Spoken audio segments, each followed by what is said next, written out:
Somnath bypass પર fun hotel નજીક એક ગંભીર અકસ્માત સર્જાયો હતો. કોડીનાર તરફથી આવી રહેલી દીવ ભુજ રૂટની GSRTC Volvo bus flyer over bridge ઉતરી અને સોમનાથ તરફ યુટર્ન લઈ રહી હતી.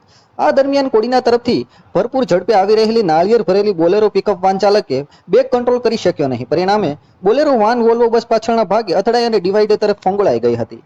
અકસ્માતમાં બોલેરો પિકઅપ વાનના ચાલકને ઈજા થઈ હતી. ઇમરજન્સી 108 સેવા મારફતે તેમને તાત્કાલિક સરકારી હોસ્પિટલ્સમાં ખસેડવામાં આવ્યા છે.